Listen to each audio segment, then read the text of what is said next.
We come to Cavafy's poem number 54, which is about the Battle of Magnesia.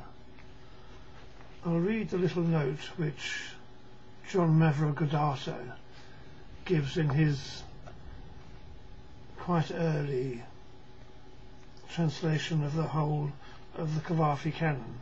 He says, the poem is about Philip, the last king of Macedonia of that name, there obviously being many Philips, had been defeated by the Romans in 197 BC and lost his throne.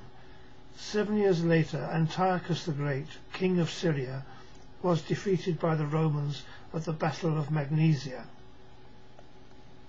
So we imagine Philip, who's already suffered under the Roman hands, in his palace in Macedonia, hearing news of the defeat of Antiochus by the Romans. I've taken Cavafy's poem and I've expanded it a good deal to make a good English poem.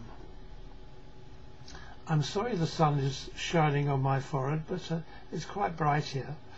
It's rather disconcerting to see that glow. Anyhow, I'll read the poem. Magnesia. He's sagging, all the fire's gone out of him. He's feeling sick. He'll have to look after himself, and that's a fact. An unhurried, unworried life, that above all else is what he needs.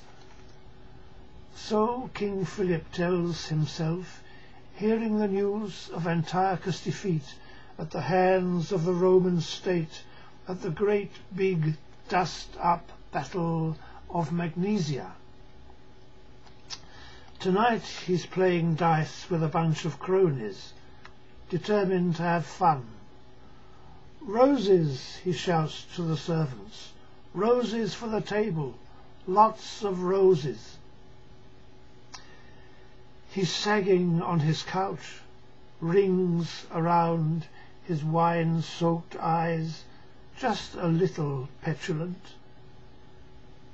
Antiochus defeated at Magnesia, his great army massacred. Well, that's what we're hearing, but you never know. People always exaggerate. Let's look on the bright side. Roses, more roses. I do so hope it's only exaggeration. He's determined to party on, whatever the cost.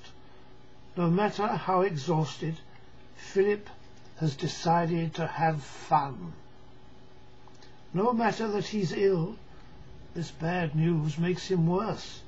His mind is still as sharp as ever it was, so he tells the dicers. Yes, his mind is crisp, and he recalls how the Syrians mourned, how they commiserated at the rape of Macedonia, his Macedonia, by the Roman.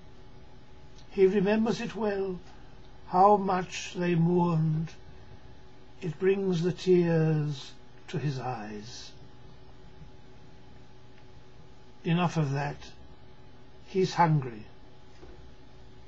Come on there, let's eat. The tables are covered with roses. Wonderful. It smells like the mountains in summer. Send in the musicians, send in the dancers, and let us have more lamps, more light, more light. Well, that's how some people react when they get bad news. Roses, wine, dinner, dancers, and lights. Sounds like a good idea to me.